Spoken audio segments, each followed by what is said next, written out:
Vatican സൂനകദോസ് പറയുന്നത് പോലെ ദൈവം ഒന്നേ ഉള്ളൂ, പല ദൈവമില്ല. മുസ്ലിം ദൈവവും ഹിന്ദു ദൈവവും ക്രിസ്തു ദൈവവും ഇല്ല. മറ്റു ദൈവങ്ങൾക്ക് ആരാധന അർപ്പിക്കുന്നത് ഭക്ഷിക്കാൻ പാടില്ല എന്ന് പറഞ്ഞാൽ മറ്റു ദൈവമില്ല. മറ്റു ദൈവമുണ്ടെന്നൊരു ക്രിസ്ത്യാനി വിശ്വസിച്ചാൽ അവൻ വിഗ്രഹാരാധകനാണ്. അതാണ് വിഗ്രഹാരാധന. അതാണ് ദൈവത്തിനെതിരായിട്ടുള്ള ഏറ്റവും വലിയ പാപം. വേറൊരു ദൈവമില്ല, ദൈവം ഒന്നേ ഉള്ളൂ. പക്ഷെ ആ ദൈവത്തെ മനസ്സിലാക്കുന്നതിൽ വ്യത്യസ്തതയുണ്ട്. ദൈവം ഒന്നേ ഉള്ളൂ എന്ന് എല്ലാവരും സമ്മതിക്കും. അപ്പൊ മറ്റു മതസ്ഥരുമായി സംവാദത്തിനും സംഭാഷണത്തിനും സഹവർത്തിത്തിനും ഏർപ്പെടാൻ അടിസ്ഥാനപരമായ കാരണം ഇതാണ്: ഏകപിതാവിന്റെ മക്കളാണ് എല്ലാവരും. ഇതാണ് അതിന്റെ അടിസ്ഥാനപരമായ കാരണം. അപ്പൊ വിയോജിക്കാനും വേർപെടാനും നമുക്ക് 100,000 കാരണങ്ങളുണ്ട്. പക്ഷെ യോജിക്കാൻ ഈ ഒരൊറ്റ കാരണമേ ഉള്ളൂ: എല്ലാവരും ദൈവപിതാവിന്റെ മക്കളാണ്. അപ്പൊ ഈ ദൈവപിതാവിനെ മനസ്സിലാക്കുന്നതിൽ, ആ ദൈവപിതാവിന്റെ അടുത്തേക്കുള്ള യാത്രയിൽ വ്യത്യസ്തമായ വഴികളിലൂടെ സഞ്ചരിക്കുന്നവരാണ് എല്ലാവരും. എൻ്റെ വഴി എനിക്ക് പ്രിയപ്പെട്ടതാണ്. എൻ്റെ വഴി എനിക്ക് സമ്മാനിച്ച ബോധ്യങ്ങളും അനുഭവങ്ങളും എന്നെ സംബന്ധിച്ചിടത്തോളം വിലപ്പെട്ടതാണ്. പക്ഷേ ഞാൻ ഒരിക്കലും പറയരുത് ഈ വഴി മാത്രമാണ് ശരിയെന്ന്. അപ്പൊ എൻ്റെ ലക്ഷ്യത്തിലേക്ക് ഞാൻ നടക്കുന്നത് പോലെ മറ്റു വഴികളിലൂടെ അതേ ലക്ഷ്യത്തിലേക്ക് നടക്കുന്ന മറ്റുള്ളവരുണ്ട് എന്നുള്ളത് കൊണ്ട് നാം അവരെ ശത്രുക്കളായിട്ട് കണക്കാക്കരുത്, നാം അവരെ സഹതീർത്ഥാടകരായി കണക്കാക്കണം. ഒരേ ലക്ഷ്യത്തിലേക്ക് യാത്ര ചെയ്യുന്ന തീർത്ഥാടകരാണ്, എൻ്റെ സഹതീർത്ഥാടകരാണ് അന്യമതസ്ഥരെല്ലാവരും. ഇതാണ് കൗൺസിൽ കാഴ്ചപ്പാട്. ഈ കാഴ്ചപ്പാടാണ് വത്തിക്കാൻ പാറക്കാട്ടി പിതാവ് സ്വീകരിച്ചത്. അപ്പോൾ ഒരേ വഴിയിലൂടെ ഒരേ ലക്ഷ്യത്തിലേക്ക് യാത്ര ചെയ്യുന്ന, വ്യത്യസ്ത വഴികളിലൂടെ യാത്ര ചെയ്യുന്ന സഹതീർത്ഥാടകർ. അതുകൊണ്ട് അനുഭവങ്ങളുടെ തലത്തിൽ വ്യത്യസ്തതയുണ്ടാകും. പക്ഷെ ആത്മീയ തലത്തിൽ ഒരു ഏകത്വമുണ്ട്. ആത്മീയ തലത്തിൽ ഏകത്വമുണ്ട്. ആചാരാനുഷ്ഠാനങ്ങളുടെ രംഗത്തിൽ, വിശ്വാസ പ്രമാണങ്ങളുടെ കാര്യത്തിൽ ഒക്കെ വൈവിധ്യമുണ്ട്. നിശബ്ദതയിൽ ഒരു ഏകത്വമുണ്ട്. സംഭാഷണങ്ങളിൽ വൈവിധ്യമുണ്ട്. ഇതാണ് പിതാവ് എപ്പോഴും പറഞ്ഞുകൊണ്ടിരുന്നത്. ഈ നിശബ്ദതയിൽ ഒരു ഏകത്വം, അത് ഭാരതത്തിന്റെ പ്രത്യേകതയാണ്. അപ്പൊ എല്ലാ മതങ്ങളിലും ഈ അടിസ്ഥാനപരമായ ഒരു ഏകത്വമുണ്ട്. അപ്പൊ ആ ഏകത്വത്തെ നമ്മൾ അന്വേഷിക്കുകയും വൈവിധ്യത്തെ ആദരിക്കുകയും ചെയ്യണം. ഇതാണ് പാറക്കാട്ടി പിതാവിനെ സംബന്ധിച്ചിടത്തോളം ഉണ്ടായിരുന്ന ഒരു കാഴ്ചപ്പാട്. ഏകത്വത്തെ നാം അന്വേഷിച്ച് കണ്ടെത്തണം, വൈവിധ്യത്തെ ആദരിക്കണം, ബഹുമാനിക്കണം. ഇതൊരു വലിയ വലിയ കാഴ്ചപ്പാടാണ്. അങ്ങനെ ഒരു കാഴ്ചപ്പാടുണ്ടാകണമെങ്കിൽ സ്വന്തം വിശ്വാസത്തിൽ ആഴമുള്ളവർക്ക് മാത്രമേ അത് സാധിക്കൂ. ഇപ്പൊ ആൽമരത്തിന് അഗാധമായ വേരുകളുള്ളത് കൊണ്ട് അതിന് പരന്ന ശാഖകളുണ്ട്. പക്ഷെ വാഴയ്ക്കതില്ല. വേരിന് ആഴമില്ലാത്തത് കൊണ്ട് ഒരു കാറ്റ് വന്നാൽ വാഴ താഴെ വീഴും. പിന്നെ അതിന് ചില തൊങ്ങലുകൾ വെച്ചാലേ വാഴ നേരെ നിൽക്കുകയുള്ളൂ. ഇവിടെ നമ്മളൊക്കെ പലരും തൊങ്ങലുകൾ കൊണ്ട് നേരെ നിൽക്കുന്നവരാണ്. പക്ഷെ പാറക്കാട്ടി പിതാവിനെ സംബന്ധിച്ചിടത്തോളം ആൽമരത്തെ പോലെ ക്രിസ്തു വിശ്വാസത്തിൽ ആഴമേറിയ വേരുകൾ ഉണ്ടായിരുന്നത് കൊണ്ട് മറ്റു മതങ്ങളിലേക്ക് തുറക്കാൻ, വിശാലമായ ശാഖകൾ വിടർത്താൻ പാറക്കാട്ടി പിതാവിന് കഴിഞ്ഞിരുന്നു. അത് ക്രിസ്തുവിലുള്ള ആഴമേറിയ വിശ്വാസമുള്ളത് കൊണ്ട് മാത്രമാണ്. അപ്പൊ ഈ ഒരു സഹവർത്തിത്വത്തിന്റെ ശൈലി, ഈ മറ്റുള്ളവരോട് ശത്രുതയല്ലാതെ സഹവർത്തിത്വം വേണം എന്ന് അദ്ദേഹം എപ്പോഴും പറയുമായിരുന്നു. അപ്പൊ ഇതാണ് ഒരു പ്രധാനപ്പെട്ട, എല്ലാവരും ദൈവപിതാവിന്റെ മക്കളാണ്. അതുകൊണ്ട് ആ ദൈവപിതാവിന്റെ മക്കൾ എന്നതിൽ ഈ വ്യത്യസ്തതകളെ അംഗീകരിച്ചുകൊണ്ടും ആദരിച്ചുകൊണ്ടും നമുക്ക് എങ്ങനെ ഏകത്വം കഴിയും. എനിക്ക് എപ്പോഴും തോന്നിയിട്ടുള്ള ഒരു കാര്യം യൗസേപ്പ് പിതാവിന്റെ കാര്യമാണ്. ഈ യൗസേപ്പ് പിതാവിന് മാതാവിനെ ഉപേക്ഷിക്കാൻ 100,000 കാരണങ്ങളുണ്ടായിരുന്നു. യൗസേപ്പ് പിതാവിന്റെ രാജ്യം പറയുന്ന നിയമങ്ങൾ നിരത്തി യൗസേപ്പ് പിതാവിന് മാതാവിനെ ഉപേക്ഷിക്കാമായിരുന്നു. മതം പറയുന്ന യൗസേപ്പ് പിതാവിന്റെ മതം നിരത്തുന്ന കാരണങ്ങൾ, ഇഷ്ടംമാതിരി കാരണങ്ങൾ ഉണ്ടായിരുന്നു യൗസേപ്പ് പിതാവിന് മാതാവിനെ ഉപേക്ഷിക്കാനും മാതാവിനെ ഒഴിച്ചു നിർത്താനുമായിട്ട്. അവിടുത്തെ സമൂഹം പറയുന്ന കാരണങ്ങളുണ്ടായിരുന്നു, സാമൂഹ്യപരമായ കാരണങ്ങളുണ്ടായിരുന്നു. അങ്ങനെ 100,000 കാരണങ്ങൾ യൗസേപ്പ് പിതാവിന് മാതാവിനോട് വിയോജിക്കാനും മാതാവിനെ ഒഴിവാക്കാനും ഉണ്ടായിരിക്കെ യൗസേപ്പ് പിതാവ് ഒരേ ഒരു കാരണം കണ്ടെത്തി. അത് ദൈവാത്മാവിന്റെ നിമന്ത്രണങ്ങൾക്ക് കാതോർത്തപ്പോൾ കിട്ടിയ ഒരേ ഒരു കാരണമാണ്. ദൈവത്തിന്റെ സ്വരം ഹിതമതാണെന്നുള്ള ഒരു തിരിച്ചറിവിന്റെ കാരണം. 1000 കാരണങ്ങൾ ഉപേക്ഷിക്കാനും വിയോജിക്കാനും ഉണ്ടായിരിക്കെ ഒരേ ഒരു കാരണം കണ്ടെത്തിയപ്പോഴാണ് അവിടെ ഉണ്ണീശോ പിറന്നത്, രക്ഷകൻ പിറന്നത്. നമുക്കും മതജീവിതത്തിൽ അങ്ങനെയാണ്. മറ്റു മതസ്ഥരോട് വിയോജിക്കാനും വേർപിരിയാനും അവരോട് ശത്രുക്കളായി കാണാനും നമുക്ക് 100,000 കാരണങ്ങൾ ഉണ്ടായിരിക്കെ എല്ലാവരും ദൈവപിതാവിൻ്റെ മക്കളാണെന്നുള്ള ഒരേ ഒരു കാരണം കണ്ടെത്തുന്നവൻ്റെ ഉള്ളിൽ പിറക്കുന്ന ഗുരുവിൻ്റെ പേരാണ് ക്രിസ്തു. അങ്ങനെ ആ ഉള്ളിൽ പിറന്ന ഗുരു പിറന്ന ഒരു മഹായോഗീവര്യനായിരുന്നു പാറക്കാട്ടിൽ പിതാവ്. അപ്പോൾ ഈ out of the church there is no salvation സഭ പഠിപ്പിച്ചതാണ്. ട്രെൻഡ് ഫ്ലോറൻസ് സൂനകദോസുകളിൽ അസന്നിഗ്ധമായി പഠിപ്പിച്ചു, സഭയ്ക്ക് പുറമേ രക്ഷയില്ല. അപ്പോൾ അതുകൊണ്ട് ഇതായിരുന്നു നമ്മുടെ ഒരു മിഷൻ പ്രവർത്തനത്തിൻ്റെ ഒരു മാൻഡേറ്റ്. സഭയ്ക്ക് പുറമേ രക്ഷയില്ല, കത്തോലിക്ക സഭയിൽ അംഗങ്ങളാക്കാത്തവർക്കൊന്നും രക്ഷയില്ല. അതുകൊണ്ട് ഈ മിഷൻ പ്രവർത്തനം എന്ന് പറഞ്ഞാൽ എങ്ങനെയെങ്കിലും സഭയിൽ അംഗങ്ങളാക്കുക. അവനെ മാമോദിസ മുക്കി കത്തോലിക്ക സഭയിലേക്ക്, കത്തോലിക്ക സഭയുടെ വള്ളത്തിലേക്ക് അവനെ കയറ്റിയാൽ അവൻ രക്ഷപ്പെട്ടു. ഇതായിരുന്നു നമ്മുടെ മിഷനറിമാരുടെയൊക്കെ ചിന്ത. സഭ അങ്ങനെയാണ് പഠിപ്പിച്ചിരുന്നത്. അപ്പം നമ്മുടെ മിഷനറിമാരൊക്കെ എന്തും അത് സോപ്പ് കൊടുത്തും ഗോതമ്പ് കൊടുത്തും പാല് കൊടുത്തും വേണ്ടി വന്നാൽ തോക്ക് കാണിച്ചും നമ്മൾ ക്രിസ്ത്യാനികളാക്കി. നമ്മുടെ അനുഭവങ്ങളും നമ്മുടെ ചരിത്രവും അതാണ്. അപ്പോൾ ഗോവയിലൊക്കെ നമ്മളത് ചെയ്തതാണ്. അപ്പോൾ നമ്മൾ തോക്ക് കാണിച്ചും നമ്മൾ ക്രിസ്ത്യാനികളാക്കി. അവർ കുറ്റം പറഞ്ഞിട്ട് കാര്യമില്ല, കാരണം അവരുടെ ആത്മാവ് രക്ഷപ്പെടണം. ഇതായിരുന്നു നമ്മുടെ മിഷണറിമാരുടെ ശ്രദ്ധ മുഴുവൻ. നമ്മുടെ ഫ്രാൻസിസ് സേവ്യർ ഇഗ്നേഷ്യസ് ലയോളയ്ക്ക് അയച്ച കത്തിലൊക്കെ അതിൻ്റെ സൂചനകളുണ്ട്. ഒരമ്മ ഒരു കുഞ്ഞ് തീക്കുണ്ടത്തിലേക്ക് നടന്നെടുക്കുമ്പോൾ അമ്മ അവനെ തല്ലുന്നു, വേണ്ടി വന്നാൽ അവൻ്റെ കൈ ഒടിഞ്ഞു പോകുന്ന വിധത്തിൽ അടിക്കുന്നു. വേറൊന്നിനുമല്ല, ഈ കുഞ്ഞ് തീക്കുണ്ടത്തിൽ ചാടാതിരിക്കാനാണ്.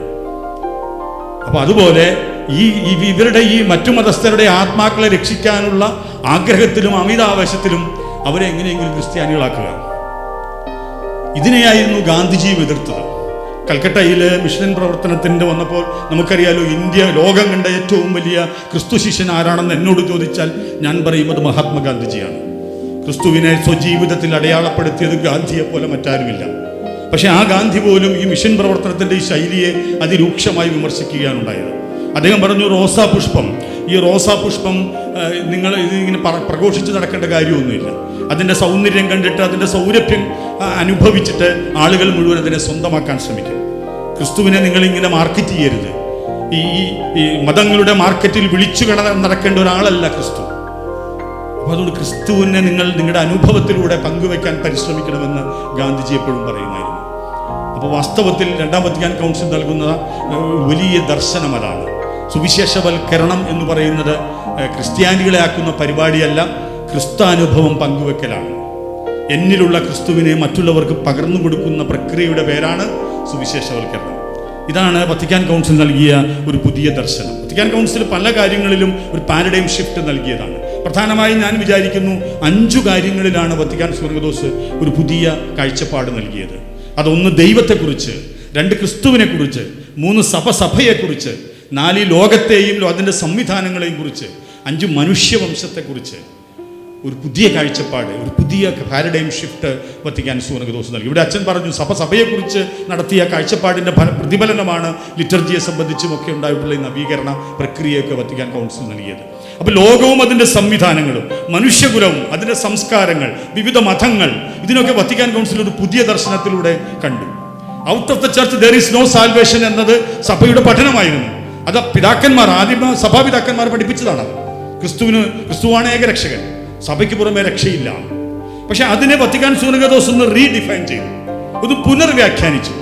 സഭ എന്താണെന്ന് വത്തിക്കാൻ കൗൺസിൽ മനസ്സിലാക്കിയപ്പോൾ സഭ ദൈവജനത്തിൻ്റെ കൂട്ടായ്മയാണെന്നുള്ള മനോഹരമായ ഒരു ഇന്റർപ്രിട്ടേഷനാണ് സഭയെക്കുറിച്ച് വത്തിക്കാൻ കൗൺസിൽ നൽകിയത്. അപ്പോൾ സഭയ്ക്ക് 2 ഡൈമെൻഷൻ ഉണ്ടെന്ന് കൗൺസിൽ പറഞ്ഞു. ഒന്ന്, അതിനൊരു സഭാമാനമുണ്ട്. 2, അതിനൊരു സാർവത്രിക മാനമുണ്ട്. ഒരു എക്ലീസിയാസ്റ്റിക്കൽ ഡൈമെൻഷൻ ഉണ്ട്. സഭ ക്രിസ്തുവിൻ്റെ തുടർച്ചയും കുദാശയുമാണ് എന്നുള്ളതാണ് അതിൻ്റെ എക്ലീസിയാസ്റ്റിക്കൽ ഡൈമെൻഷൻ. സഭ ക്രിസ്തുവിൻ്റെ തുടർച്ചയും കുദാശയുമാണ്. അതേസമയം സഭ രക്ഷയുടെ കുദാശയാണ്. അതാണ് അതിൻ്റെ യൂണിവേഴ്സൽ ഡൈമെൻഷൻ.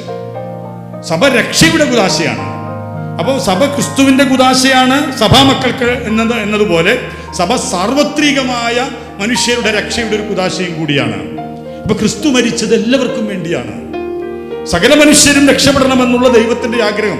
ലിറ്റർജി സക്രസാന്തം കൊൻസീലിയം തുടങ്ങുന്നത് തന്നെ തിമോത്തിയോസിന് എഴുതിയ ഈ ഒരു ലേഖനം ആമുഖമായി പറഞ്ഞുകൊണ്ടാണ്.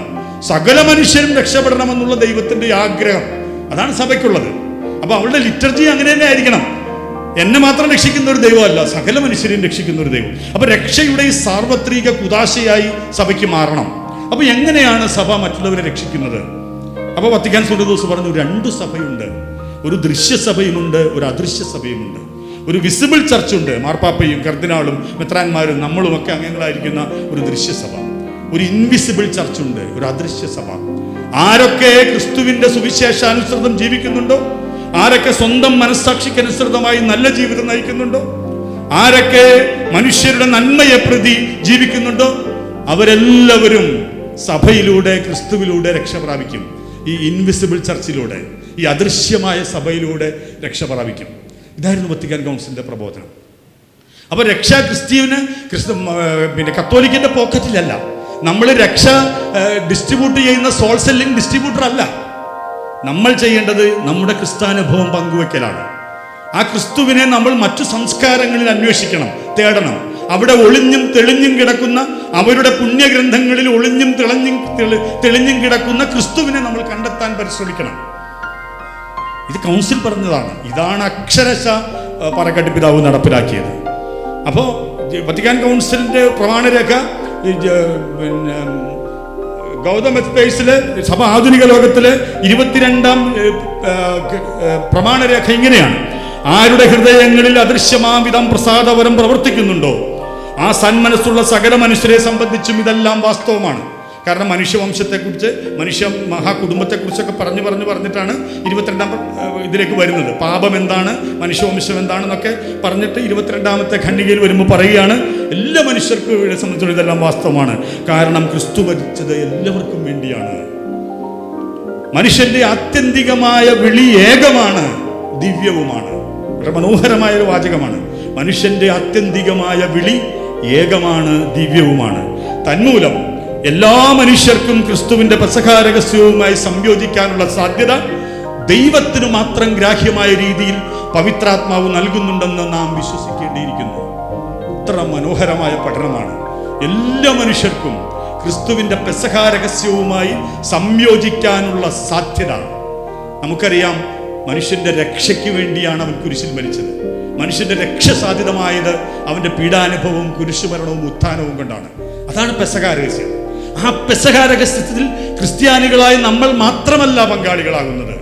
സകല മനുഷ്യർക്കും ക്രിസ്തുവിന്റെ ഈ പെസഹാരഹസ്യവുമായി സംയോജിക്കാനുള്ള സാധ്യത ദൈവത്തിനു മാത്രം ഗ്രാഹ്യമായ രീതിയിൽ പവിത്രാത്മാവ് നൽകുന്നുണ്ടെന്ന് നാം വിശ്വസിക്കേണ്ടിയിരിക്കുന്നു. മാർപ്പാപ്പയ്ക്ക് പോലും അതറിയില്ലെന്ന് എളിമയോടുകൂടി സഭ പറയുകയാണ്. അവിടെയാണ് നമ്മൾ ഈ അഹങ്കാരവും പേറി നമ്മൾക്ക് അവകാശവാദങ്ങളൊക്കെ ഉന്നയിച്ച് ഇങ്ങനെ കൊട്ടിഘോഷിച്ച് നടക്കുന്നത്. സഭ വിനീതമായി പറയുന്നു, എല്ലാ മനുഷ്യരും രക്ഷപ്പെടും ക്രിസ്തുവിലൂടെ, സഭയിലൂടെ. പക്ഷെ അതെങ്ങനെയാണെന്ന് ദൈവത്തിന് മാത്രമേ അറിയൂ. അപ്പം അതിൻ്റെ അവകാശവാദവും അട്ടിപ്പേറ്റും നമ്മൾ എടുക്കാൻ നിൽക്കരുത്. മാർപ്പാപ്പയ്ക്ക് പോലും അതറിയില്ല. പക്ഷെ ഒന്നറിയാം, എല്ലാ മനുഷ്യരും രക്ഷപ്പെടും. നിരീശ്വരവാദികൾ പോലും ഈ ഗണത്തിൽ വരുമെന്നാണ് കൗൺസിൽ പറയുന്നത്. കാരണം പലപ്പോഴും നിരീശ്വരവാദികൾ അവരുടെ കുറ്റം കൊണ്ടല്ല അങ്ങനെ ആയത്. വിശ്വാസികളുടെ വിശ്വാസപരമല്ലാത്ത ജീവിതം കൊണ്ടാണ് ഇവിടെ നിരീശ്വരവാദം ആവിർഭവിക്കുന്നതെന്ന് കൗൺസിൽ പറയുന്നുണ്ട്. എല്ലാ സാഹചര്യത്തിലും അങ്ങനെയല്ല. പക്ഷെ പലപ്പോഴും ഈ നിരീശ്വരവാദം ആവിർഭവിക്കുന്നത് മതം മനുഷ്യനെ മയക്കുന്ന കറുപ്പാണെന്ന് കാർൽ മാർക്സ് പറയേണ്ടി വന്നത് അക്കാലത്ത് മതം അങ്ങനെയായിരുന്നു. പള്ളിയിൽ പോയി ഞങ്ങളെല്ലാവരും ദൈവപിതാവിന്റെ മക്കളാണെന്ന് പറയുകയും ബൈബിൾ മുറുകെ പിടിക്കുകയും ചെയ്തിട്ട് പുറത്തിറങ്ങി ഫ്യൂഡലിസത്തെയും അടിമക്കച്ചവടത്തെയും നമ്മൾ പ്രോത്സാഹിപ്പിക്കുമ്പോൾ കാർൽ മാർക്സിന് അങ്ങനെയല്ലാതെ പറയാൻ പറ്റും? അപ്പൊ അതുകൊണ്ട് കൗൺസിൽ പറയുന്നു, നിരീശ്വരവാദികളെപ്പോലും സൃഷ്ടിക്കുന്നതിൽ വിശ്വാസികളുടെ വിശ്വാസപരമല്ലാത്ത ജീവിതം കാരണമായിട്ടുണ്ട്. അപ്പൊ ആ നിരീശ്വരവാദികൾ പോലും നന്മ പ്രവർത്തിക്കുമ്പോൾ, അത് ക്രിസ്തുവിന്റെ സുവിശേഷാനുതമായിട്ട് അവർ ജീവിക്കുമ്പോൾ അവർക്കും രക്ഷ ദൈവം പ്രദാനം ചെയ്യും. അവർ രക്ഷിക്കില്ല എന്ന് പറയാൻ നമ്മളാളല്ല. വർക്കി പിതാവിനോട് ഒരു പ്രാവശ്യം ചോദിച്ചു. ഈ വർക്കി പിതാവിന് ഒരു ധാരണ വന്നു, ഇടതുപക്ഷത്തിന്റെ കൂടെയാണ് വർക്കി പിതാവ് എന്നുള്ളൊരിത്. അപ്പോൾ മനോരമ രേഖൻ ഒരിക്കൽ ചോദിച്ചു, പിതാവേ വിശ്വാസികൾക്കല്ലേ വോട്ട് ചെയ്യേണ്ടത് എന്നൊരു പത്രലേഖൻ പുള്ളിനൊന്ന് കൊടുക്കാൻ വേണ്ടി ചോദിച്ചതാണ്. അപ്പോൾ വർക്കി പിതാവ് ചോദിച്ചു, ആരാണ് വിശ്വാസി? പുള്ളി തിരിച്ചു ചോദിച്ചു, ആരാണ് വിശ്വാസി? ഒരാൾ 360 ദിവസവും പള്ളിയിൽ പോകുന്നു, കൊന്ത ചെല്ലുന്നു, സകലതും ചെയ്യുന്നു. പക്ഷെ അയാളുടെ ജീവിതം മുഴുവൻ മനുഷ്യർക്കെതിരാണ്. മനുഷ്യർക്കൊരു നന്മയും ചെയ്യില്ല, ഭയങ്കര പിശുക്കനാണ്, അമിതമായ പലിശ വാങ്ങിക്കുന്നു. അങ്ങനെ ജീവിതത്തിൽ ഒരു നന്മയും മറ്റുള്ളവർക്ക് ചെയ്യാത്തൊരുത്തൻ. പക്ഷെ അയാൾ പള്ളിയിൽ പോകുന്നു, ഞാൻ വിശ്വാസിയാണെന്ന് അയാൾ പറയുന്നു. വേറൊരാൾ ഞാൻ വിശ്വാസിയല്ല എന്ന് പറയുന്നു, പക്ഷെ അയാൾ പള്ളിയിലും പോകുന്നില്ല. പക്ഷെ അയാളുടെ ജീവിതം മുഴുവൻ മറ്റുള്ളവർക്ക് വേണ്ടി ഉഴിഞ്ഞു വെച്ചിരിക്കുന്നു. അയാൾ മനുഷ്യരുടെ കണ്ണീരൊപ്പുന്നവനാണ്, വേദനിക്കുന്നവരുടെ കൂടെ വേദനിക്കുന്നവനാണ്. തൻ്റെ ജീവിതം മുഴുവൻ അവൻ അവർക്ക് ഒഴിഞ്ഞു വെച്ചു. എന്നിട്ട് വർക്കി പിതാവ് ലേഖയോട് ചോദിക്കുന്നു, ഇതിലാരാണ് വിശ്വാസി? പുള്ളിയുടെ ഉത്തരം മുട്ടിപ്പോയി. ഇതിലാരാണ് വിശ്വാസി? അപ്പോൾ നമ്മുടെ വിശ്വാസത്തെ ദൈവം അളക്കുന്ന പോലെ അളക്കാൻ കഴിയണമെങ്കിൽ, കാണാൻ കഴിയണമെങ്കിൽ വിശാലമായ ഒരു മനസ്സ് വേണം. ആ മനസ്സിന് ഉടമയായിരുന്നു പാറക്കാട്ടി പിതാവ്. അത് എല്ലാവർക്കും സാധിക്കുന്ന ഒരു കാര്യമല്ല. അപ്പോൾ അതിന് ഇവിടെ ഇൻകൾച്ചറേഷനെ കുറിച്ചൊക്കെ അച്ഛൻ പറഞ്ഞു. അപ്പോൾ ഇവിടുത്തെ ഈ സംസ്കാരത്തോട് വളരെ ആദരവ് കാണിച്ച ഒരാളാണ്, പ്രത്യേകിച്ച് ഭാരത സംസ്കാരം. സംസ്കൃതം അദ്ദേഹത്തിന് നന്നായിട്ട് അറിയാമായിരുന്നു. അതുകൊണ്ട് സംസ്കൃതം നന്നായി പഠിച്ച് ഭാരതത്തിൻ്റെ മന്ത്രങ്ങൾ, ഉപനിഷത്തുകൾ, വേദങ്ങളൊക്കെ സ്വന്തമാക്കി അവയൊക്കെ സ്വജീവിതത്തിൻ്റെ ആധ്യാത്മികതയിലേക്ക് പകർത്തി അവയൊക്കെ നമ്മൾക്ക് അവയിൽ നിന്ന് നല്ലത് സ്വീകരിക്കണമെന്ന് അദ്ദേഹം എപ്പോഴും പറയുമായിരുന്നു. അങ്ങനെ ഭാരതത്തിൻ്റെ മഹത്തായ പൈതൃകത്തിൽ അഭിമാനിച്ചിരുന്ന ഒരു ക്രൈസ്തവനായിരുന്നു അദ്ദേഹം. ഇവിടെ നേരത്തെ അച്ഛൻ പറഞ്ഞതുപോലെ ഒരു ഒരു ഒരു ഭാരതത്തിലെ സഭ എന്നല്ല, ഭാരതീയ സഭയായി ഇത് മാറണം. ഭാരതത്തിലെ സഭയല്ല നമ്മൾ, ഭാരതീയ സഭയാണിത്. നമ്മൾ റോമൻ കാത്തലിക് അല്ല, വി ആർ ഇന്ത്യൻ കാത്തലിക്സ്. കത്തോലിക്കൻ എന്നുള്ളത്, ക്രിസ്ത്യാനി എന്നുള്ളത് എൻ്റെ വിശ്വാസപരമായ ഐഡന്റിറ്റിയാണ്. പക്ഷേ എൻ്റെ സാംസ്കാരികമായ ഐഡന്റിറ്റി ഇന്ത്യനാണ്. അതുകൊണ്ട് എൻ്റെ ആരാധനാക്രമപരമായ ഐഡന്റിറ്റിയും ഇന്ത്യൻ ആയിരിക്കണമെന്നാണ് അദ്ദേഹം വാദിച്ചത്. അപ്പോൾ ഈ സംസ്കാരത്തെ അത്രമേൽ ആദരിക്കുകയും അതിനുമായിട്ട് സംവേദിക്കുകയും അതിൽ നിന്നും നന്മ ഉൾക്കൊള്ളുകയും ചെയ്തൊരു മനുഷ്യനാണ്. മറ്റു മതങ്ങളിലെ നന്മകൾ സ്വീകരിക്കണമെന്ന് വത്തിക്കാൻ സിനോദോസ് പറയുന്നുണ്ട്. മറ്റു മതങ്ങളിൽ കാണുന്ന വിശുദ്ധവും മറ്റു മതങ്ങളിൽ കാണുന്ന സത്യവും വിശുദ്ധവുമായ യാതൊന്നും കത്തോലിക്ക സഭ തിരസ്കരിക്കുന്നില്ല എന്ന് പറഞ്ഞാൽ അതിൻ്റെ അർത്ഥം എന്താ? മറ്റു മതങ്ങളിൽ സത്യവും വിശുദ്ധമായിട്ടുള്ളതും ഉണ്ട്. സഭ ആചരിക്കുന്നതിൽ നിന്ന് പലതുകൊണ്ടും അവ വ്യത്യസ്തങ്ങളാണ്. എങ്കിലും അവയെ സഭ ആത്മാർത്ഥമായ ബഹുമാനത്തോടു കൂടിയാണ് കാണുന്നത്. കാരണം സത്യത്തിൻ്റെ രശ്മികൾ അവയിലെല്ലാം ഉണ്ട്. ഇപ്പം നമ്മൾ പറഞ്ഞുകൊണ്ടിരിക്കുന്നത് എന്താ അറിയാം, അവിടെയൊക്കെ രശ്മിയേ ഉള്ളൂ, മുഴുവൻ സത്യം നമ്മുടെ കയ്യിലാണ്, അവിടെയൊക്കെ ഇടയ്ക്കിടയ്ക്ക് ഉള്ള രശ്മികളെ ഉള്ളൂ എന്നാണ്. എന്തിനാന്ന് വെച്ചാൽ നമ്മുടെ ഈ ഒരു അപ്രമാദിത്വത്തെ അരക്കെട്ടുറപ്പിക്കാനുള്ള ഒരു വ്യഗ്രതയാണ്. സത്യത്തെ മറ്റു മതങ്ങളിൽ കാണാൻ, മറ്റു മത ഗ്രന്ഥങ്ങളിൽ ക്രിസ്തുവിനെ കാണാൻ എന്തുകൊണ്ട് നമുക്ക് സാധിക്കുന്നില്ല എന്ന് പാറക്കാട്ടി പിതാവ് ചോദിക്കുമായിരുന്നു. അപ്പോൾ ഈ ബൃഹന്യാദോര ഉപനിഷത്തിലെ അസതോമ സദ്ഗമയ എന്ന് പറയുന്ന ആ ഒരു പ്രാർത്ഥനാ മന്ത്രം, ക്രിസ്തുവിനെ ഇത്രമേൽ അടയാളപ്പെടുത്തിയ ഒരു പ്രാർത്ഥനാ മന്ത്രം വേറെയില്ല. അതുപോലെ പൂർണ്ണമന്ത്രം, ആ പൂർണ്ണമന്ത്രം, ഈശാവാസ ഉപനിഷത്തിലെ പൂർണ്ണമന്ത്രം, ഇതെല്ലാം അദ്ദേഹം സ്വീകരിക്കുമായിരുന്നു. സ്വർഗസ്നായ പിതാവ് പൂർണ്ണരായിരിക്കുന്നത് പോലെ നിങ്ങളും പൂർണ്ണരായിരിക്കുന്നു എന്ന് പറഞ്ഞ ക്രിസ്തുവിൻ്റെ ദർശനം, പൂർണ്ണതയിലേക്ക് ഞങ്ങളെ നയിക്കണേ എന്ന ഭാരതത്തിൻ്റെ പൂർണ്ണമന്ത്രം. ഇങ്ങനെ നമുക്ക് ഭാരതത്തിൻ്റെ സംസ്കാരത്തിൽ നിന്നും സ്വീകരിക്കാൻ കഴിയുന്നതിനെയൊക്കെ നമ്മൾ സ്വീകരിക്കണമെന്ന് അദ്ദേഹം പറയുകയുണ്ടായി. അപ്പോൾ ഈ ഒരു ദർശനം മറ്റു മതങ്ങളെ ആദരിക്കുകയും മതങ്ങൾ എപ്പോഴും മനുഷ്യാഭിമുഖ്യമുള്ളതായിരിക്കണം എന്ന് അദ്ദേഹം പറയുമായിരുന്നു. ആചാരാനുഷ്ഠാനങ്ങളിൽ നമ്മൾ കുടുങ്ങിക്കിടക്കരുത്, അതിൽ വാശി പിടിക്കരുത്, മനുഷ്യാഭിമുഖ്യമുണ്ടാകണം. കാരണം ഒന്നേ ഉള്ളൂ, ക്രിസ്തു മനുഷ്യാഭിമുഖ്യമുള്ളവനായിരുന്നു. യേശു മതസമുദായത്തിന്റെ നിയമങ്ങളെ അതിജീവിച്ച്, സംസ്കാരത്തിന്റെ വിലക്കുകളെ അതിലംഘിച്ച്, സമൂഹത്തിന്റെ മുൻവിധികളെ അവഗണിച്ച് മനുഷ്യനിലേക്കാണ് അടുത്തത്. അതുകൊണ്ട് മതവും മനുഷ്യനിലേക്കാണ് തുറക്കേണ്ടത് എന്ന് പാറക്കാട്ടി പിതാവ് പറഞ്ഞു. അപ്പൊ നമ്മെ അകറ്റുന്ന ഘടകങ്ങളല്ല, നമ്മെ ഒന്നിപ്പിക്കുന്ന ഘടകങ്ങളാണ് നാം ആരായേണ്ടത് എന്ന് അദ്ദേഹം പറയുകയുണ്ടായി. അപ്പോൾ ഇതെല്ലാം അദ്ദേഹത്തെ മറ്റു മതങ്ങൾക്ക് സ്വീകാര്യനായി. തട്ടിപ്പിന് വേണ്ടിയല്ല അദ്ദേഹം മതസൗഹാർദ്ദ സമ്മേളനങ്ങളിൽ പങ്കെടുത്തത്, ആത്മാർത്ഥതയോടുകൂടിയായിരുന്നു. അപ്പൊ അതുകൊണ്ട് മറ്റു മതങ്ങളിലെ നന്മകൾ സ്വീകരിക്കാനുള്ള അദ്ദേഹത്തിന്റെ ആ മനസ്സ് മറ്റു മതസ്ഥർക്കും സ്വീകാര്യമായി എന്നുള്ളതാണ്. പാറക്കാട്ടിൽ പിതാവിനെ പോലെ പബ്ലിക്കിന്റെ മുൻപിൽ സെക്കുലറായി ഇത്രയേറെ സ്വീകാര്യനായ ഒരു പിതാവ് അതിന് മുൻപ് ഉണ്ടായിട്ടില്ല. 5 പ്രധാനപ്പെട്ട തത്വങ്ങൾ അദ്ദേഹം ഈ മറ്റു മതസ്ഥരുമായുള്ള സംവാദത്തിൽ അദ്ദേഹം മുന്നോട്ട് വയ്ക്കുന്നുണ്ട്. ഒന്ന്, മറ്റു മതങ്ങളുടെ സംഭാഷണത്തിൽ, സമീപനത്തിൽ നാം വിനീതരാവണം. വലിയേട്ടൻ ചമയരുത്, ഞാൻ വലിയേട്ടനാണെന്ന് വിചാരിക്കരുത്, വിനീതരാകണം. സമഭാവനയും സാഹോദര്യഭാവവും പുലർത്തണം. മറ്റു മതങ്ങളുമായിട്ടുള്ള മതസ്ഥരുമായിട്ടുള്ള സംഭാഷണങ്ങളും സഹവർത്തിത്വത്തിലുമെല്ലാം ഈ ഒരു മനോഭാവം നമുക്കുണ്ടാകണം. 2, വി മസ്റ്റ് ബി ഓപ്പൺ. നമ്മൾ ഉള്ളു തുറക്കണം, സംശയം പാടില്ല. നല്ല കാര്യങ്ങൾ പരസ്പരം പങ്കുവെക്കണം, പരസ്പരം സ്വീകരിക്കണം. ഇതായിരുന്നു അദ്ദേഹത്തിൻ്റെ 2ാമത്തെ കാര്യം. 3ാമത് അദ്ദേഹം പറഞ്ഞു, മറ്റു മതസ്ഥരുമായുള്ള ബന്ധങ്ങളിൽ ആത്മാർത്ഥത വേണം, കപടത പാടില്ല. ഈ വത്തിക്കാൻ കൗൺസിലിനെ കുറിച്ച് എല്ലാവരും ആചാരനാകും, അങ്ങനെ പഠിപ്പിച്ചിട്ടുണ്ട്, ഇങ്ങനെ പഠിപ്പിച്ചിട്ടുണ്ടെന്നൊക്കെ പറയും. പക്ഷെ കാര്യത്തോടെ അടുക്കുമ്പോൾ പലരും കണ്ടടയ്ക്കും എന്ന് പിതാവ് പറയാണ്. അതുകൊണ്ട് ഈ ഇരട്ടത്താപ്പ് പാടില്ല. അപ്പോൾ ഈ ഡൈക്കോട്ടോണമി ബിറ്റ്വീൻ ഐഡിയൽ ആൻഡ് ആക്ഷൻ, വാക്കും പ്രവൃത്തിയും തമ്മിലുള്ള ഈ വ്യത്യാസമുണ്ടല്ലോ, അതൊരിക്കലും ഇതിനകത്ത് പാടില്ല. നാലാമത് അദ്ദേഹം പറയുന്നു, പ്രാർത്ഥനാ ചൈതന്യത്തോടു കൂടി വേണം പ്രശ്നങ്ങളെ അഭിമുഖീകരിക്കാൻ.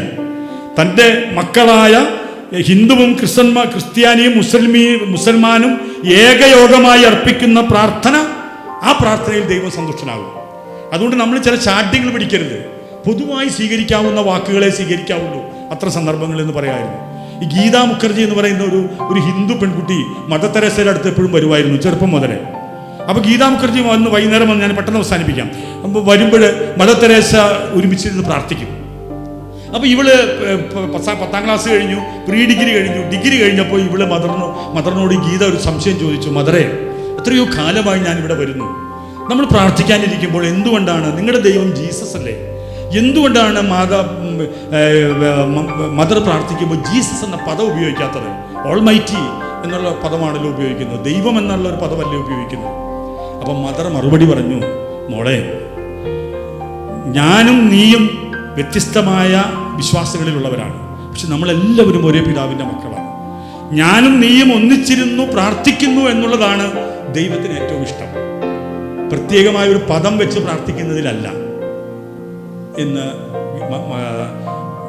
മദർ മറുപടി പറഞ്ഞു. ആ പെൺകുട്ടി MA കഴിഞ്ഞപ്പോൾ ക്രിസ്ത്യാനിയായി, ആരുടെയും പ്രേരണയില്ലാതെ. ആ പെൺകുട്ടി പറഞ്ഞു, മദർ അനുഭവിക്കുന്ന ഈശോനെ എനിക്കും അനുഭവിക്കണം. അങ്ങനെ അവൾ ക്രിസ്ത്യാനിയായി. പ്രിയമുള്ളവരെ, ഇതായിരുന്നു പാറക്കാട്ടി പിതാവിൻ്റെ ദർശനം. ഈ മതസൗഹൃദ സമ്മേളനങ്ങളിലുള്ള പ്രാർത്ഥനകളിൽ നമ്മൾ അനാവശ്യമായ പദങ്ങൾ അടിച്ചേൽപ്പിക്കരുത്, പൊതുവെ സ്വീകാര്യമായ പദങ്ങൾ ഉപയോഗിക്കണം. ഒന്നിച്ച് പ്രാർത്ഥിക്കുക എന്നുള്ളതാണ് പ്രധാനപ്പെട്ടത് എന്ന് അദ്ദേഹം പറയുമായിരുന്നു. അഞ്ചാമത്തത്, മനുഷ്യരുടെ ഇടയിൽ കോട്ടകൾ കെട്ടരുത്, ഒരു യൂണിവേഴ്സൽ ബ്രദർഹുഡ് ഉണ്ടാവണം എന്ന് അദ്ദേഹം പറയുന്നു. ഞാൻ അവസാനിപ്പിക്കുന്നതിന് മുൻപ് 1970 FABC എന്ന സംഘടന ഉണ്ടാകുന്നത്, federation of Asian bishop conference. അതിൻ്റെ ആദ്യത്തെ സമ്മേളനത്തിൽ ഒരു പ്രതിജ്ഞ നടത്തി. ആ പ്രതിജ്ഞ ഉണ്ടാക്കുന്നതിൽ പാറക്കാട്ടി പിതാവിന് ഗണ്യമായ പങ്കുണ്ടായിരുന്നു.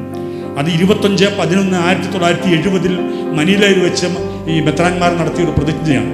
ആ പ്രതിജ്ഞ ഇങ്ങനെയാണ്: ഏഷ്യയിലെ മറ്റു മതങ്ങളിലുള്ള സഹോദരന്മാരുമായി തുറവിയോടും ആത്മാർത്ഥതയോടും കൂടെ നിരന്തരം സംഭാഷണത്തിൽ ഏർപ്പെടുന്നതാണെന്ന് ഞങ്ങൾ പ്രതിജ്ഞയെടുക്കുന്നു.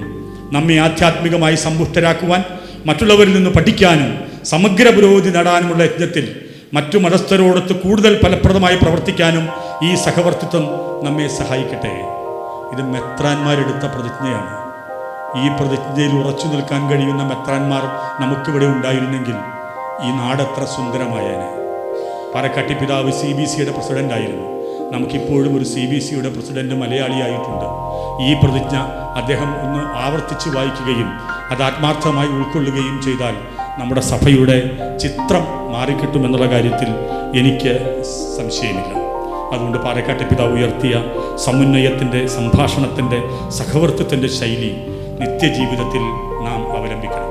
ഇവിടെ കാർഡിനൽ ന്യൂമാൻ്റെ പ്രാർത്ഥന, ആ പാട്ടോടുകൂടി അദ്ദേഹത്തിൻ്റെ പ്രാർത്ഥനയാണത് ഇവിടെ ഈ സമ്മേളനം ആരംഭിച്ചത്. കർദിനാൾ ന്യൂമാൻ നമ്മുടെ കർദിനാൾ പാറക്കാട്ടിൽ പിതാവിനെ ഏറ്റവും സ്വാധീനിച്ച ഒരു വ്യക്തിയാണ്. അതുകൊണ്ട് ആ ന്യൂമാൻ്റെ ദർശനവും അദ്ദേഹത്തെ ഏറെ സ്വാധീനിച്ചിട്ടുണ്ട്. ഞാൻ അവസാനിപ്പിക്കുകയാണ്. റോബർട്ട് ഫ്രോസ്റ്റിൻ്റെ ഒരു കവിതയുണ്ട്, മെൻഡിങ് വാൾ. നമ്മുടെ +2 പിള്ളേർക്ക് അത് പഠിക്കാനുണ്ട്. ആ കവിതയിൽ 2 വരി ഇങ്ങനെയാണ്: before I built a wall I would ask to know what I was falling in and what I was falling out. ഒരു മതിൽ കെട്ടുന്നതിന് മുൻപ് ഞാൻ എന്നോട് തന്നെ ചോദിക്കണം, ഞാൻ എന്താണ് ഈ മതിൽ കെട്ടി അകത്താക്കുന്നത്, ഞാൻ എന്താണ് ഈ മതിൽ കെട്ടി പുറത്താക്കുന്നത്. പ്രിയമുള്ളവരെ, നമ്മുടെ സമൂഹത്തിൽ ഇന്നും മതങ്ങൾ വലിയ വലിയ മതിലുകൾ കെട്ടിക്കൊണ്ടിരിക്കുകയാണ്. അകത്തിരിക്കുന്നവരെ സുരക്ഷിതരാക്കാൻ വേണ്ടി പുറത്തിരിക്കുന്ന ആളുകളോടുള്ള ഭയം ജനിപ്പിക്കുകയും അങ്ങനെ വലിയ വലിയ മതിൽക്കെട്ടിനുള്ളിൽ അകത്തിരിക്കുന്നവരുടെ സുരക്ഷിതത്വം തേടുകയും ചെയ്യുന്നൊരവസ്ഥയാണ്. വല്ലാത്തൊരു സത്വബോധം ഇന്ന് മതങ്ങളെയൊക്കെ ബാധിച്ചിട്ടുണ്ട്. ഇടിച്ചു നിന്നില്ലെങ്കിൽ പിടിച്ചു നിൽക്കാൻ കഴിയില്ല എന്ന അകാരണമായ ഭയം നിമിത്തം ഒരു അകാരണമായ സത്വബോധത്തിൻ്റെ തടവറയിലാണ് ഇന്ന് മതങ്ങൾ പലതും. മതങ്ങൾ തമ്മിലും മതങ്ങൾക്കുള്ളിലുള്ള വിഭാഗങ്ങൾ തമ്മിലും ഈ സംശയത്തിൻ്റെ മതിലുകൾ പൊങ്ങിക്കൊണ്ടിരിക്കുകയാണ്. ഇവിടെ കവി അവസാനം പറയുന്നു, നമുക്കൊരു പ്രക്രിയയ്ക്ക് തുടക്കം കുറിക്കണം, മതിലുകൾ പൊളിക്കാനുള്ള പ്രക്രിയ. പ്രിയമുള്ളവരെ, പാറക്കാട്ടി പിതാവിൻ്റെ ഈ സ്മരണ നമ്മെ ഉണർത്തുന്നത് ഈ മതിലുകൾ പൊളിക്കാനുള്ള പ്രക്രിയയാണ്. ആ മതിലുകൾ നമ്മുടെ മനസ്സുകളിലാണ്. മനസ്സുകളിൽ നിന്നും ഈ മതിലുകൾ പൊളിച്ചു മാറ്റുകയും വിശ്വമാനവ സാഹോദര്യത്തിലേക്ക്, യൂണിവേഴ്സൽ ബ്രദർഹുഡിലേക്ക് വളരുകയും ചെയ്യുക എന്നതാണ് പാറക്കാട്ടിൽ പിതാവിന് കൊടുക്കാനുള്ള ഏറ്റവും വലിയ സമ്മാനമെന്ന് വിനയപൂർവ്വം ഓർമ്മിപ്പിച്ചുകൊണ്ട് എനിക്കിതിന് അവസരം തന്നതിന് ഇതിൻ്റെ ഭാരവാഹികൾക്ക് നന്ദി പറഞ്ഞുകൊണ്ട് ഞാൻ എൻ്റെ വാക്കുകൾ അവസാനിപ്പിക്കുന്നു. നന്ദി. ജയ് ക്രൈസ്റ്റ്, ജയ് ഭാരത്. പാറക്കാട്ടി പിതാവ് ഞാൻ മനസ്സിലാക്കിയിടത്തോളം വളരെ യാഥാസ്ഥികനായ ഒരു പിതാവായിരുന്നു. വളരെ കൺസർവേറ്റീവായ ഒരു മനുഷ്യൻ, കുറെ കടുംപിടുത്തക്കാരൻ, കുറച്ച് ശാഠ്യങ്ങളുള്ളയാൾ, കുറെ യാഥാസ്ഥികനൊക്കെ ആയിരുന്നു എന്നാണ് ഞാൻ മനസ്സിലാക്കുന്നത് എൻ്റെ വായനയിൽ നിന്ന്. ഇവിടെ അച്ഛൻ പറഞ്ഞതുപോലെ അദ്ദേഹത്തെ സ്വാധീനിച്ച രണ്ട് പ്രധാനപ്പെട്ട കാരണങ്ങളായിട്ട് ഞാൻ കാണുന്നതിൽ ഒന്ന്, ഇവിടെ അച്ഛൻ പറഞ്ഞതുപോലെ രണ്ടാം വത്തിക്കാൻ സൂനകദോസാണ്. രണ്ട്, അതിനുശേഷം 1968 ബാംഗ്ലൂരിൽ നടന്ന ചർച്ച് ഇൻ ഇന്ത്യ എന്ന് പറയുന്ന ഒരു സെമിനാർ മെത്രാന്മാരും ദൈവശാസ്ത്രജ്ഞന്മാരും ഒക്കെ കൂടി ഈ ഇന്ത്യയുടെ ചർച്ചിൻ്റെ ഭാവിയെക്കുറിച്ചുള്ള വലിയൊരു സെമിനാർ നടന്നു. ഈ രണ്ടു കാര്യങ്ങൾ അദ്ദേഹത്തിൻ്റെ ചിന്താഗതിയെയും അദ്ദേഹത്തിൻ്റെ ജീവിത രീതിയെയും ഒക്കെ മാറ്റിമറിച്ചു എന്നാണ് എനിക്ക് തോന്നുന്നത്. അപ്പോൾ ഈ മതസൗഹാർദ്ദത്തെ സംബന്ധിച്ച് എല്ലാ മതങ്ങളോടും അദ്ദേഹത്തിന് ഉണ്ടായിരുന്ന തുറവി അതിനെ ഏറെ തെറ്റിദ്ധരിക്കപ്പെട്ടിട്ടുണ്ട് സഭയ്ക്കുള്ളിൽ തന്നെ. അപ്പോൾ എന്തായിരുന്നു അതിൻ്റെ ഒരു ദൈവശാസ്ത്രപരമായ അടിസ്ഥാനം എന്താണ് എന്നുള്ളതാണ് അതിൻ്റെ ഒരു പ്രധാനപ്പെട്ട കാര്യം. പാറക്കാട്ടി പിതാവ് ഒരിക്കലും സഭയുടെ പഠനങ്ങൾക്ക് വിരുദ്ധമായിട്ട് നിലകൊണ്ടിട്ടില്ല. സഭയുടെ പഠനങ്ങളുടെ ഉള്ളിൽ നിന്നുകൊണ്ട് തന്നെ, പ്രത്യേകിച്ച് രണ്ടാം വത്തിക്കാൻ സൂനകദോസിൻ്റെ പ്രമാണരേഖകൾക്ക് അനുസൃതമായിട്ടാണ് അദ്ദേഹം മറ്റു മതസ്ഥരോടെല്ലാം ഈ സമഭാവനയോടുകൂടി പെരുമാറിയിരുന്നത്. അതിൻ്റെ പ്രധാനപ്പെട്ട ഒരു കാരണം, പാറക്കാട്ടിൽ പിതാവ് ഒരു മതസൗഹാർദ്ദത്തിൻ്റെ പ്രവാചകൻ. അദ്ദേഹം എല്ലാവരോടും പറയുമായിരുന്നു, A priest must be A Guru and profit. ഒരു പ്രവാചകനാകണം, ഒരു ഗുരുവാകണം, ഓരോ പുരോഹിതനും എന്ന് അദ്ദേഹം പറയുമായിരുന്നു. പ്രവാചകൻ എന്ന് പറയുന്നത് ബൈബിളിലെ ഒരു സൂചനയാണ്. ഗുരു എന്ന് പറയുന്നത് ഈ ഭാരതത്തിൻ്റെ ഒരു പൈതൃകത്തിൻ്റെ സവിശേഷതയാണ്. ഓരോ പുരോഹിതനും ഒരേ സമയം ഗുരുവും പ്രവാചകനുമാകണം എന്ന് അദ്ദേഹം പറയുമായിരുന്നു. അദ്ദേഹം എഴുതിയിട്ടുണ്ട്. അപ്പോൾ പാറക്കാട്ടി പിതാവിനെ സംബന്ധിച്ചിടത്തോളം അത് മതസൗഹാർദ്ദത്തിൻ്റെ വലിയ ഒരു പ്രവാചകനായിരുന്നു. അത് പാറക്കാട്ടി പിതാവിനെ പോലെ മറ്റു മതസ്ഥർക്ക് സ്വീകാര്യനായ ഒരു പിതാവിനെ പാറക്കാട്ടി പിതാവിന് മുൻപോ അതിനുശേഷമോ നമുക്ക് കാണാൻ സാധിക്കുകയില്ല. അഭിമന്യ ക്രിസോസ്റ്റം പിതാവിനെ ഒഴിച്ചു നിർത്തിക്കൊണ്ടല്ല ഞാനിത് പറയുന്നത്.